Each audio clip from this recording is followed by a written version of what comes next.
লিখলেন। আচ্ছা আপনারা তো আমার সবাই মুখ দেখতে পাচ্ছেন, কিন্তু আমি তো আপনাদের মুখ দেখতে পাচ্ছি না বাবা। এদিকে আমার মায়েদের মুখ তো দেখা যাচ্ছে না, অন্ধকারে ভর্তি হয়ে গেছে না, কি বলছেন তাই না? কিন্তু আমার দাদাদের আমার বাবার দলে সব মুখ দেখা যাচ্ছে। তাহলে যিনি গানখানে লিখেছেন তিনি কিন্তু আমাদের মধ্যেখানে বেঁচে নাই। বীরভূম জেলার লাভপুর থানার অন্তর্গত দাঁড়কা গ্রামে কিশোরী মোহন দাস মহাশয়, যাকে কিশোরী কোড়া বলে আপনারা চিনতেন, তখন তিনি বললেন, এ দাস কিশোরী ভনে, এ দাস কিশোরী ভনে, মা তোমার যুগল চরণে, চিরবন্দি করে রেখো মরণে জীবনে, চিরবন্দি করে রেখো মরণে।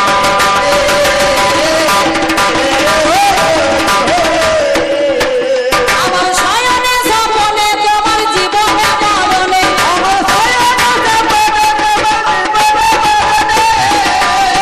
তুমি চির ছন্দিনী,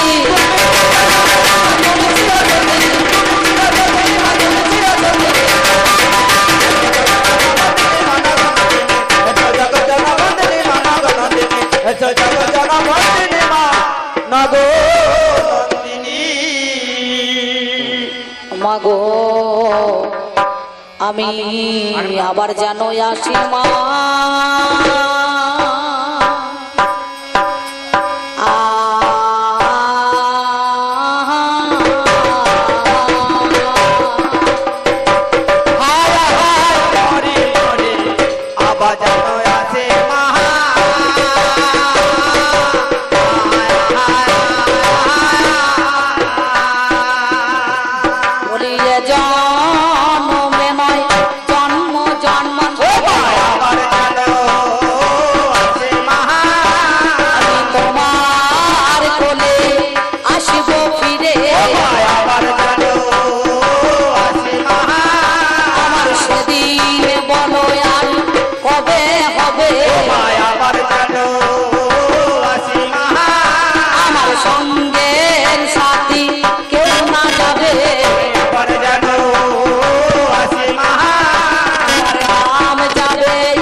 কানতে কানতে জনম গেল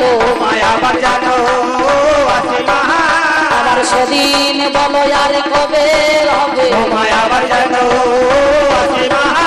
একবার হরি বলে হরি বলে হরি বলে।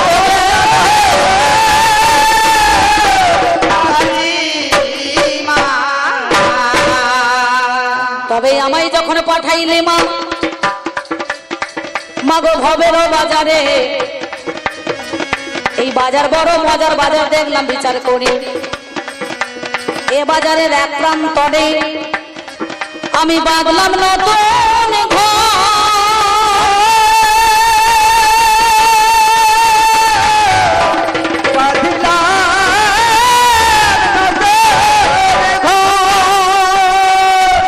এই বাজারের প্রান্তরে আমি বাঁধলাম নতুন ঘর, তাতে 3.5 কোটি দিলাম, কোটি দেখতে মনোহর। তীরবর্গা জানলা কবরে কেটে নবদ্বার, সদর গেটে 2 প্রহরী থাকিল আমার, তার মধ্যে একজন পুরুষ একজন রমণী, পাহারা দিতেছে তারা দিবস রজনী। মালখানাতে বস্তায় পড়াই আছে রত্নধন, আমার বাদ পাইয়া 6 দস্যু করিল হরণ, বাকি অংশটুকু গেছে মাতৃঋণের দায়, বেদখল হয়েছে জমি নিজ দখল নাই, 3 অংশের 2 অংশ রইল জলে ভেসে, আজ অর্ধেকটা করে রেখেছে উলয়ার কেশে। তাই মাগো আবাদ করা গেল না, আবাদ করা গেল না, আমার আবাদ করলে বলতো শোনা, আবাদ করা গেল না। তাই আমি এই পর্যন্ত বন্দনা,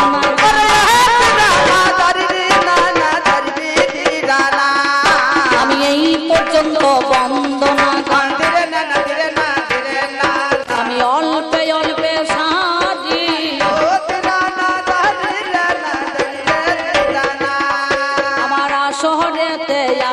যত আমার যত কণ্ঠী ধারি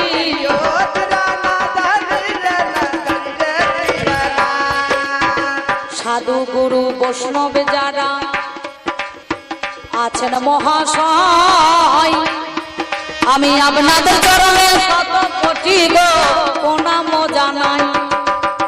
মা জননী দনদিনী গো আছে যতজন, আমি শত কোটি প্রণাম জানাই চরণে এখন। ভাই বন্ধু দ্বারা সুত যতই আপন জনা, আমি প্রীতি শুভেচ্ছা ভালোবাসা দিয়ে যাই তাদের 16 আনা। এই পর্যন্ত বন্দনা গান অল্প সেরে যায়, এবার কবি গানের বিষয় যেটা হইবে লড়াই। আমি ব্যক্তিগত অম্বিকা করি কবি গান, আপনারা জ্ঞানী জনে আজ শুনে যান। আমার যিনি পাল্লাদার দেখতে অতি চমৎকার, তার নাম পার্থ সারথী সাহা। দেখো হলো এই পার্থ সারথী সাহাতে অম্বিকাতে ওরে ভালো, আমার দুইজনাতে হবে না গান জানেন মহাশয়।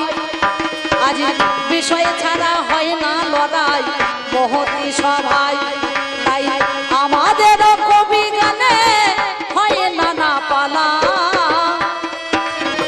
যাহার যেমন থাকে জানা করে আলোচনা, কোনদিন রামায়ণে কোনদিন ভারত পুরাণে কোনদিন রামার জানি যে রাবণে, আমার কোনদিন মহাভারতের পাতায় চলে যায়। আমার ভক্ত ভগবান আমাদের মাঝে তাও গান যে হয়, তাহলে এই সব বিষয় কিবা আমাদের হবে আলোচনা। আজ সেই দিকেতে আমাদের হবে জানা শোনা। ডাক্তার বাবু বলুন কোন বিষয়ে হবে কবি গান, আজ কোন বিষয়ে হবে কবি গান? আমি আপনাদের জানাই। আস্তে বলুন, কেনা নাঙ্গল তো কামাই দিলে হবে না, নারী পুরুষ। ও দাদা বাবু বলছে যা আছে তাই তাই হবে না, কি বলছেন? পাল্টা পাল্টি করা হবে না, মানে কোনো জেরক্স টেরক্স হবে না। আজকে আমাদের বিষয় আমি অরিজিনাল মেয়ে ছেলে, মানে আমি অরিজিনাল নারী, আর যিনি আমার পাল্লাদার তিনি কিন্তু অরিজিনাল পুরুষ, নাকি বলছেন?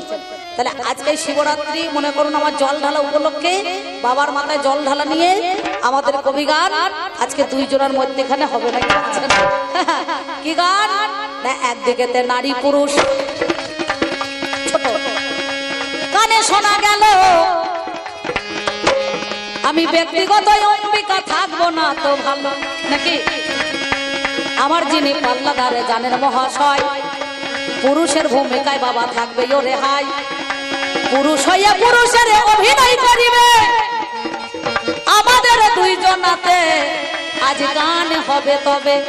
তবেই আমি আজকে মায়ের দলে, নাকি বলছেন? আর আমার বাবাদের দলে যারা, আমার কথা শুনে যেন রাগ করবেন না আপনারা, নাকি বলছেন? না সত্যি কথা বলছি, কারণ মুখ ফুসকি কি বেরিয়েতে মনে করুন হয়তো কোনো কথা যদি বলি, তবে আপনাদের বলবো না, আমার ঘরের লোকটাকে বলবো, বুঝতে পারছেন তাই না? এই কথা শুনে যেন আপনারা আবার ঘরে গিয়ে ঝগড়া করবেন না, আপনাদের আবার ঝগড়া কিন্তু টেনে ছাড়বে না।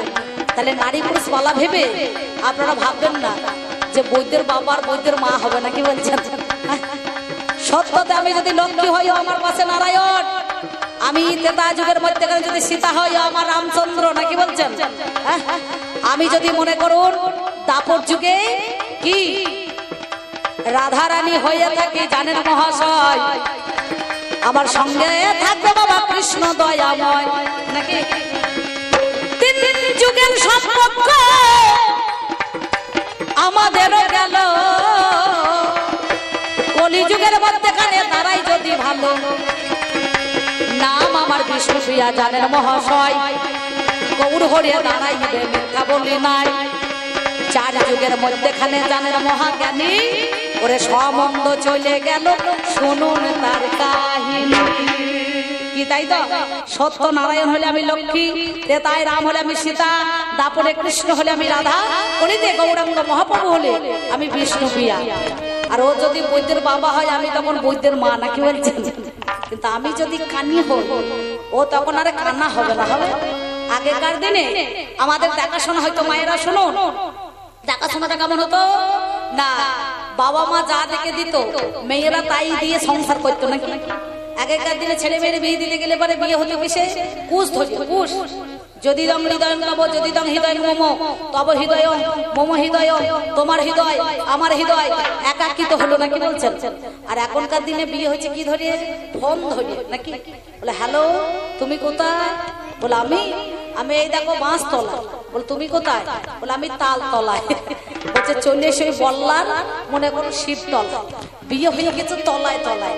ছেলে মেয়ের বাবারা কিন্তু কেউ টের পায় না, নাকি? হ্যাঁ ছেলে, যেন ফোনের টেলিফোন বাজে হ্যালো হ্যালো, ও প্রিয়া কেমন আছো বলো।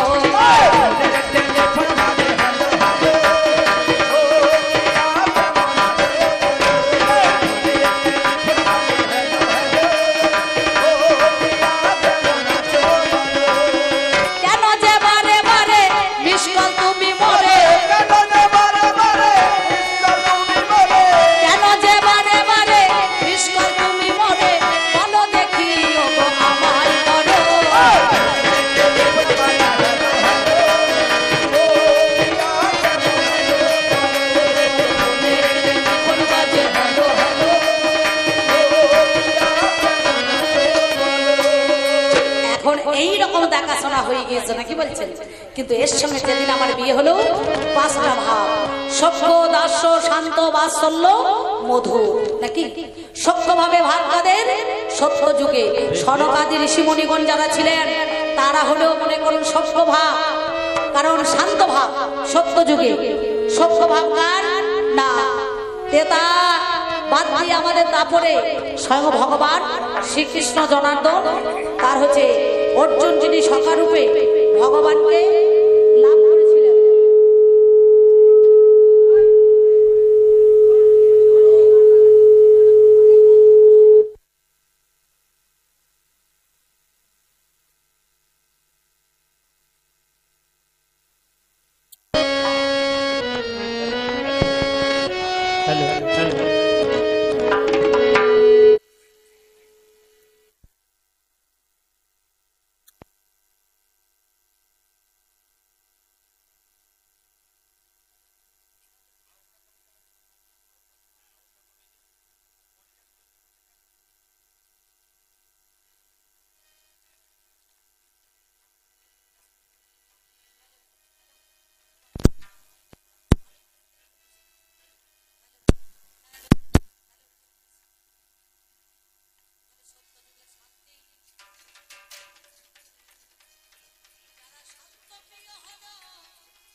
বাবারে লাভ করিল সে।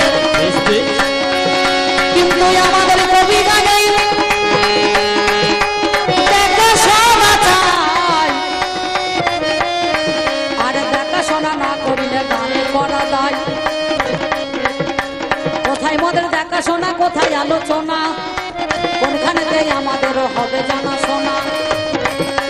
সেই দিনই ছিল না ব্রহ্মাণ্ড, কেবল শুধু জলকাণ্ড, গাছপালা কিছুই তো ছিল না।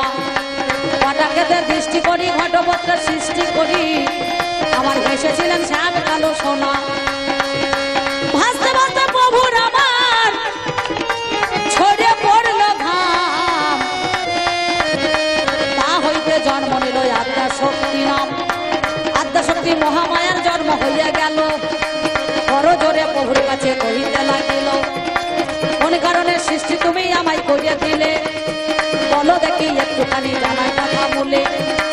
প্রভু বলে পৃথিবীতে একাই আছি আমি, তোমার দ্বারাই জগৎখানা সৃষ্টি করো তুমি। নারী বলে কেমন করে সৃষ্টি করবো হাই, আমার ঘর আছে দুয়ার নাই তোমারে জানাই। মানুষ আছে কথা নাহি বিচার করো কেন, আমি কেমন করে সৃষ্টি করবো রকিব যতনে। এই কথা সেদিন আমার বলে যেছিল, ইষ্ট এমনের দ্বারাই বাবা কি কর্ম করিল। চন্দ্র পশ্চিমে দিল জানেন মহাজ্ঞানী, তা হইতে 3 ফোঁটা রক্ত আমার ঝরিল তখনই। 17 তম গুণে জন্ম নিয়ে নেয় আমার ব্রহ্মা আর বিষ্ণু মহেশ্বর হয়। এই দিন পুরুষের আমার জন্ম হইয়া গেল, বড় জোরে প্রভুর কাছে কহিতে লাগিল।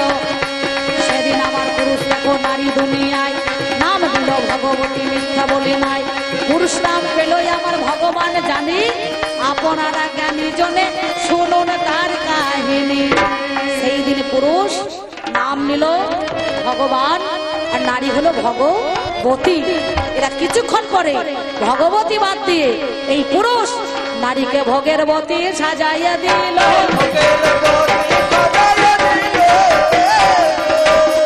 ভোগের বতী বলো সাজাইয়া দিল, আমি জানি কোথায় আজ তোমায় ভালো। বলো তোমার কাছে আমার জানতে বাসনা, এই নারী নাম ছিল ভগবতী। ভগবতী থেকে হে পুরুষ তোমরা ভোগের বতী কেন সাজালে, ভোগের বতী কেন সাজালে। তুমি বলো তো আমায়,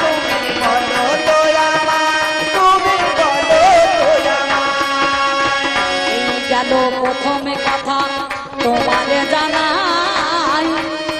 আজ বিশ্ব দুনিয়ায় বলো দেখি শোনো আমার ঠাই। এই জগৎ সংসারে যুগ যুগ ধরে তোমরা নারীকে বাদ দিয়ে পুরুষ একার দ্বারাই কি করেছো বলো। সত্যতে, তেতাতে, দাপরে, কলিতে, নাকি এই 4 যুগে নারীকে বাদ দিয়ে তোমাদের একা বিশ্ব দুনিয়ায় অবদানটা কি আছে। দুটো কথা তোমার কাছে গো জানিতে বাসনা, আর একটা কথা তুমি করো আলোচনা। তোমার কাছে পরম সুখে আমি জেনে নেব, একটুখানি বলো কথায় আমার কথা ভাবো। বলো শাস্ত্রে কলম দিয়েছেন, রাতে স্বামী দিনে ভাসুর, আর জড়িয়ে জড়িয়ে ধরছে শ্বশুর। কি বলছেন? কিছু মনে করেন না, এটা কোন গুগলের প্রশ্ন নয়, কোন ইউটিউবের প্রশ্ন নয়, এটা শাস্ত্রে প্রশ্ন। রাতে স্বামী দিনে ভাসুর, জড়িয়ে জড়িয়ে ধরছে শ্বশুর। সেই ব্যক্তিটা বলো ওরে কোন জনা হলো বাবা রে, ওরে কোন জনা হলো বাবা রে। আমি তোমারে জানাই কথা, তোমারে জানাই কথা, তোমারে জানাই কথা, তোমারে জানাই। বলো দেখি ওগো পুরুষ তোমার কাছে গাই, ওরে সেই ব্যক্তি কোন জনা বলো তো আমায়। এই গেল 3টে কথা, আর এক কথা কয় চার যুগে নারী কাঁদিয়ে কি বাসু পেলে বলো বলো তোয়া মাই তোমরা চার যুগে কেন নারী কাঁদাও চার যুগে কেন নারী